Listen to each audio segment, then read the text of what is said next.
예, 여러분 7주차 2교시 시작하겠습니다. 그래서 우리 1교시 때 요거 하던 거 계속 이어서 좀 할게요. 1교시 때 마무리를 못 졌기 때문에 교수님이 CFS 설명하다가 이제 종료를 했는데 CFS는 Container Freight Station 이렇게 얘기했죠.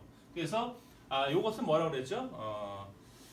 한 컨테이너가 채 안 되는 화물에 대한 그죠? 화물에 대한 어떤 그 한 컨테이너 작업을 하는 그런 혼합 적재를 하는 기능을 하는 보관물류 시설이다라고 했어요. 그래서 여기서 이루어지는 작업이 보통 혼재 작업 이렇게 얘기하고 우리가 보통 콘솔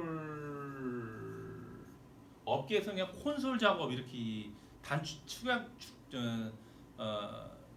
축약된 언어로 콘솔 이렇게 얘기하는데 원래 정상적인 용어는 콘솔리데이션이죠. 콘솔리데이션. 그래서 뭐 이런 혼재 작업만을 하는 그 보관물류 시설을 하는 물류 기업이 따로 있죠. CFS 운영 기업 또는 뭐 어떤 콘솔리데이션, 콘솔사, 콘솔리데이터 이렇게 얘기하는데 이 사람들은 물류 기업의 한 종류로서 이렇게 채 한 컨테이너가 안 되는 소량 수출 화물을 모아서 하나의 컨테이너로 만들어준다고요. 보통 업계에서는 한 컨테이너로 짠다, 컨테이너를 짜준다 이렇게 표현을 하는데 하나의 컨테이너로 만들어주는 작업을 하는 그런 보관물류 시설이 바로 CFS이다라고 볼 수 있어요. 그래서 여러분들이 이 CFS를 관련해서 이제 컨테이너 화물의 종류인 뭐 요 종류에 대해서 좀 알아볼 필요가 있는데 봅시다. 이 지우기가 힘드네. 이상해지네. 일단은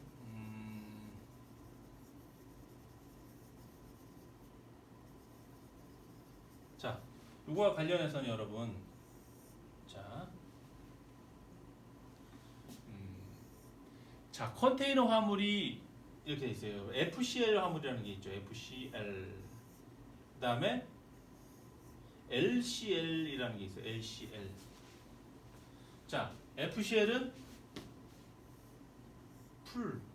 풀 컨테이너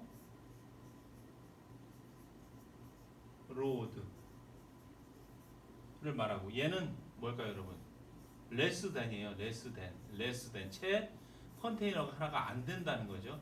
less than 컨테이너 로드 이렇게 되는 거죠.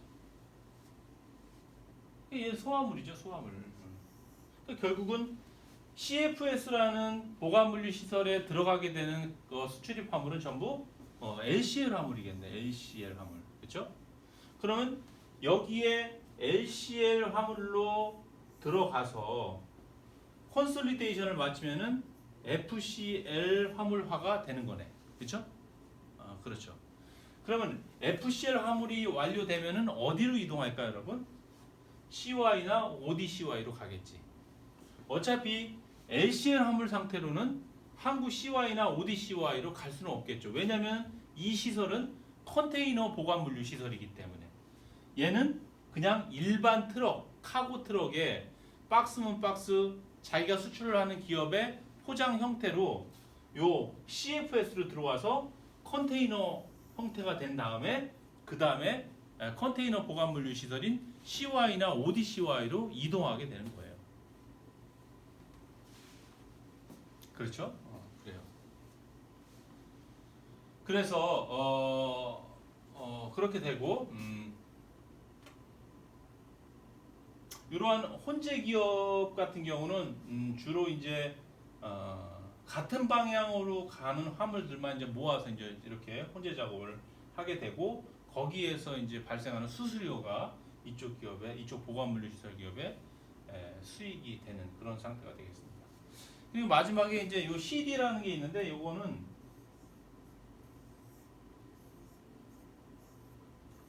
컨테이너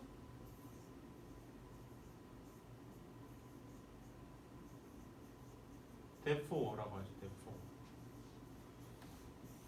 요거는 보관물류 시설이 어떤 특정 기능을 수행하는 게 아니라 그냥 단순히 그냥 컨테이너를 보관해 놓는 곳이에요. 주로 공 컨테이너 같은 걸 많이 쌓아두는 장소죠.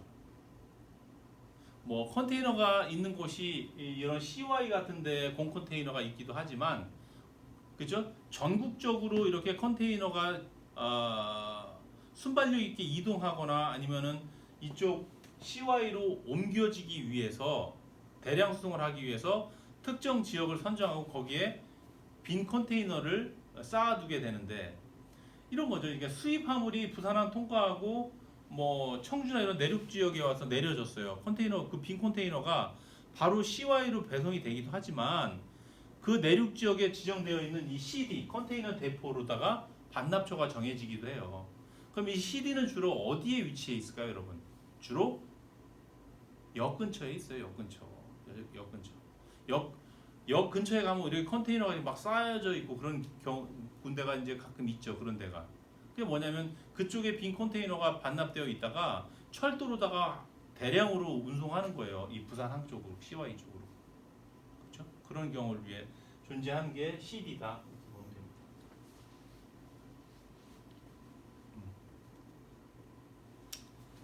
그래서 지난 시간에 이어서 마지막으로 요거 컨테이너 화물 FCL, LCL 했고, 보세 운송의 개념 지난 시간에 했고, CD까지 해서 컨테이너 보관물 시설은 여기서 마치고, 오늘은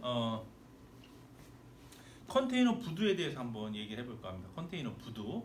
컨테이너 부두가 이제 요 CY가 이제 포함되어 있겠죠. CFS도 컨테이너 부두에 연해 있고, 같이 맞물려서 컨테이너 부두의 형태, 그 안에 있는 구조, 안에 있는 명칭들을 중심으로 해서 한번 설명을 할 수 있도록 그렇게 하겠습니다.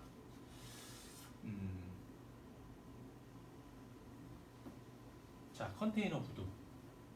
자, 컨테이너 부두는 또 CY라고 해도 되고, 컨테이너 터미널이라고 해도 되고, 도크라고 해도 되고, 그냥 부두 이렇게 얘기해도 되는 거죠. 어쨌든 보면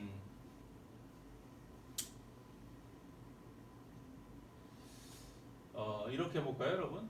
이렇게. 여기는 바다.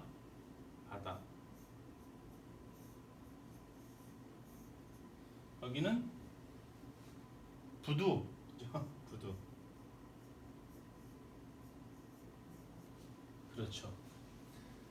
그러면 컨테이너선이 여기가 부산항 뭐 부두라고 해봅시다. 부산항 1부두라고 할까요? 그러면 해당 컨테이너선이 입항을 하게 되면 여기에 이렇게 접안을 하겠죠. 이렇게 컨테이너선이 이렇게 접안을 했다고 합시다. 그죠? 배가. 그러면 이 배가 부두와 이렇게 맞닿아서 접안하는 요 면을 여러분 뭐라고 하냐면 벌스라고 해요. 벌스.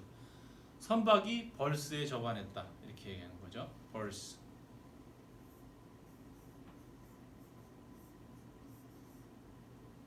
벌스. 또는 얘를 요 벌스의 퀘이라고 해요. 퀘이드라는 말도 써요. 이걸 안벽이라고 해요. 안벽.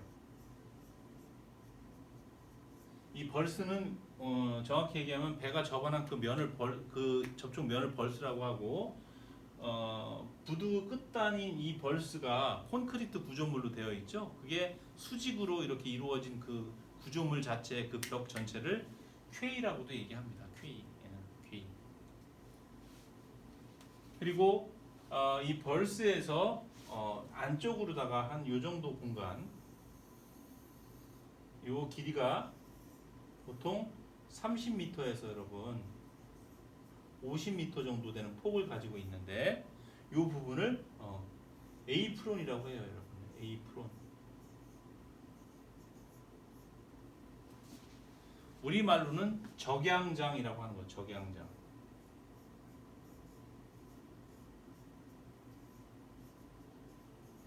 적양장의 적자는 적재를 말하는 거고요, 여러분. 양은 양화를 말하는 거예요.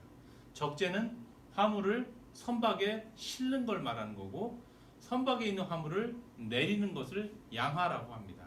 그러니까 적양장은 화물을 싣거나 내리거나 하는 그러한 장소구나라고 생각할 수가 있겠죠. 이 적양장에는 여러분 음, 어,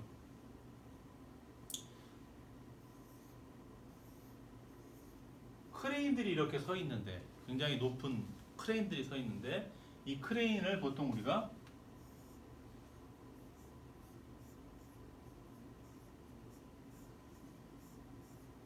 컨테이너 크레인,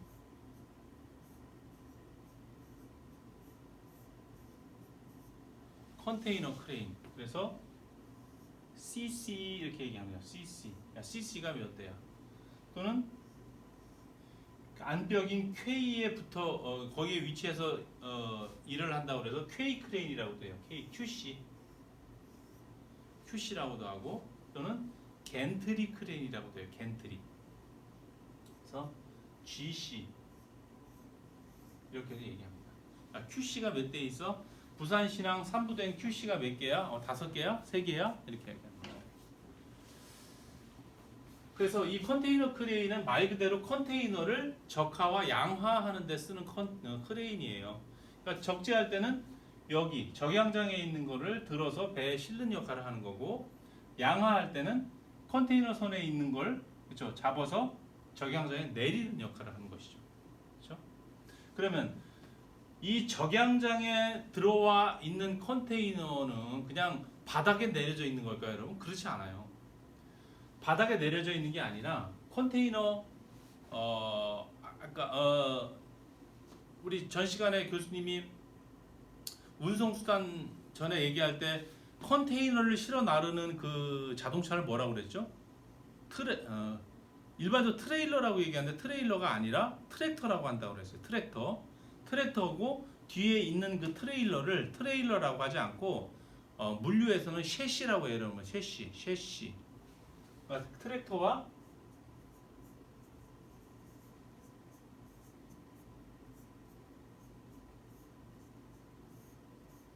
셰시 이렇게 얘기하는 거죠.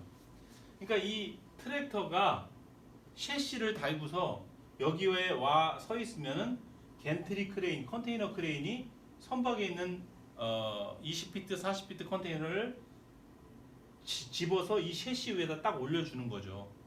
올려주면 이 트랙터는 그걸 싣고서 정해진 CY나 그 위치에 갖다 놓는 거고요. 그렇죠? 반대로 수출화물일 경우에는 어떻게 될까요, 여러분? 트랙터가 셰시 위에 수출화물을 싣고서 여기다 갖다 대면 이 컨테이너 크레인이 잡아서 배에 실는 거죠. 그렇죠? 그래서 이 트랙터와 셰시를 여러분들이 일반적으로 보게 되는 거는 그 고속도로 같은 데서 혹시 보게 될 수가 있죠. 컨테이너를 싣고 가는 그 화물 트랙터 셰시를 보게 되는 거죠. 근데 그런 거는 우리가 볼 수 있는 건 로드예요. 로드 트랙터, 로드 셰시고, 지금 여기 부두 안에서 움직이는 트랙터하고 셰시는 야드 트랙터, 야드 셰시라고 좀 종류가 달라요. 야드 트랙터하고 야드 셰시는 이 안에서밖에 못 움직여요. 그러니까 밖에서 볼 수가 없는 거죠. 그렇죠? 그런데 그렇고 그 다음에 요 적양장 다음에 컨테이너들이 쌓여 있는 요 공간을 마셜링 야드라고 해요, 여러분. 마셜링 야드.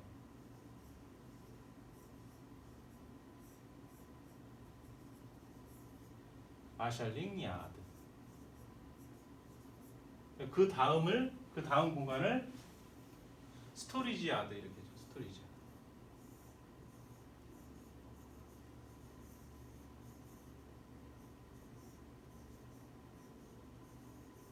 스토리지 야드. 그리고 일반적으로는 여러분 이걸 구분하지 않고 그냥 우리가 뭐라고 하냐면 우리가 CY 이렇게 얘기하는 컨테이너 야드 이렇게 얘기하는 거죠. CY. 주로 마셜링 야드 쪽에는 그죠. 수출이 임박한 컨테이너들이 이쪽에 와 있다가 이쪽으로 옮겨져서 바로 실리고 이런 역할을 하겠죠. 그 다음에 이 안에는 뭐 그죠 뭐 관제탑 통제소도 있고 뭐 그래요. 그리고 요 스토리지 야드 외부로 오면은 그 맨 뒤로 오면 이제 이렇게 CFS가 있어요.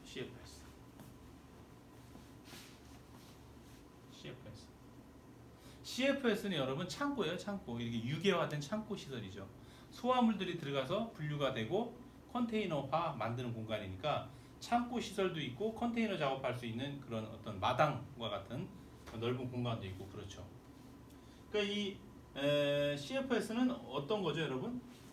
LCL 화물들이 이렇게 들어오겠죠. 여러 개의 LCL 화물들이 들어와서 이 안에서 분류가 돼요. 어떤 식으로 분류할까요, 여러분? 같은 나라로 가는 것들끼리 모으는 거죠. 같은 나라. 그렇죠? 같은 나라.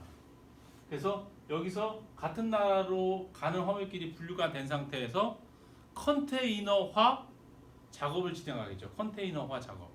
컨테이너화 작업이 진행되고 나면 나오는 뭘로 돼서 나오는 거예요, 여러분? 이제 FCL 화물화가 돼서 나오는 거죠. 그럼 이 FCL 화물은 어디로 가요, 여러분? 이쪽 CY로 이동하는 거예요. 이러한 CY가 이 항구와 붙어 있으면 CY고 이러한 공간이 좀 멀리 떨어져 있으면 그건 ODCY라고 그랬죠. ODCY. 그렇죠? 그렇게 되는 거예요. 그 다음에 이 안에 이제 하역 장비를 조금 몇 가지 같이 봐야 되는데 지금 하역 장비로서 이 컨테이너 크레인 얘기를 했고 이 크레인이 개념이 여러분 지금 여기 마셜링 야드, 스토리지 야드 즉 CY 내에도 고정적으로 위치해 있는 것이 있어요. 뭐냐면 이렇게 보통 여러분이 사진 같은 데서 잘 볼 수도 있는데 이렇게 된 크레인이 있어서 좌우로 막 움직이거든요. 컨테이너를 잡고서 이거를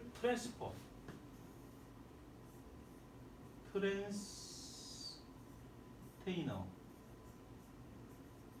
또는 트랜스퍼 크레인 이렇게 얘기합니다.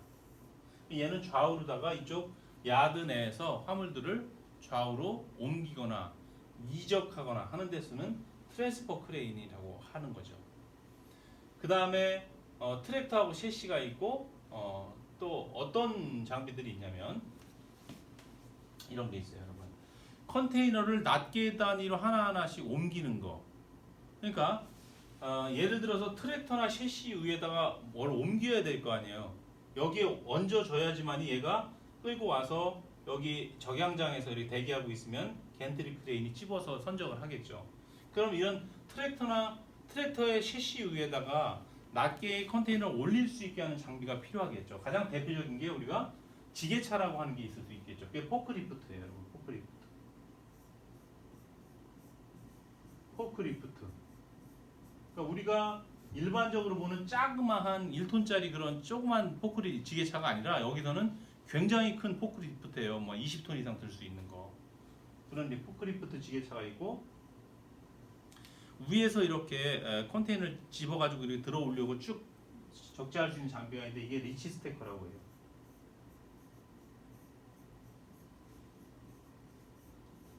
이런 장비들도 있고 또는 이 CY 내 좁은 공간에 이렇게 낱개씩 하나하나의 컨테이너를 아주 좁은 공간에 쌓을 수 있는 그런 하역 장비 스트레드 캐리어 같은 것들도 있어요.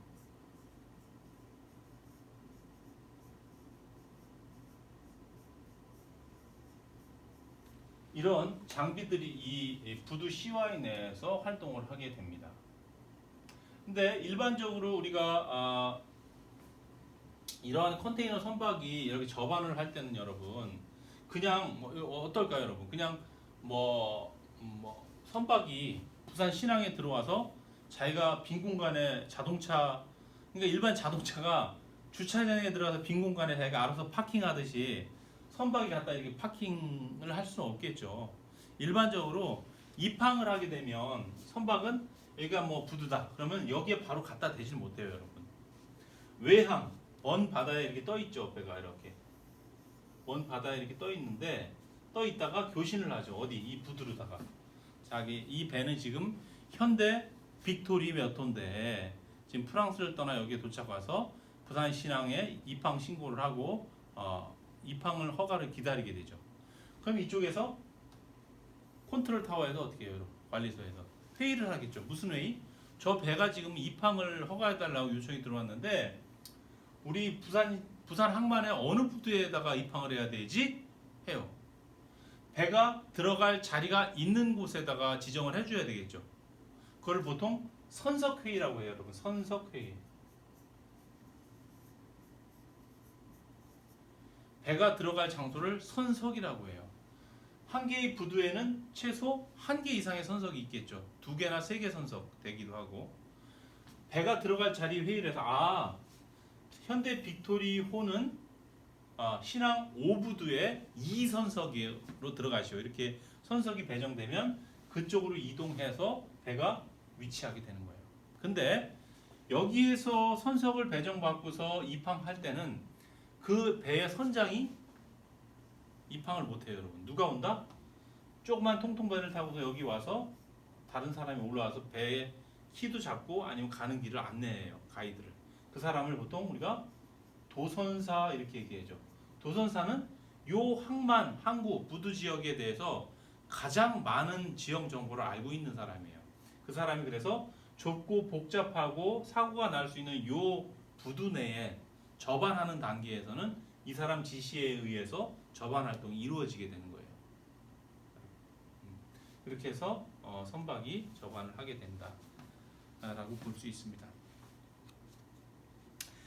그래요. 그래서 오늘은 보관물류 시설에 이어서 이제 항만 부두의 구성에 대해서 아주 간략히 알아봤습니다. 그래서 다음 주부터는 하역의 얘기가 나오는데 오늘 이 항만 구성과 관련된 이해가 선행되어야지만이 그 하역 이야기를 이해할 수가 있어요. 그래서 항만 하역에 대해서 다음 시간에 이야기할 수 있도록 그렇게 합시다. 그래요. 수고 많았습니다. 오늘 여기까지 하겠습니다.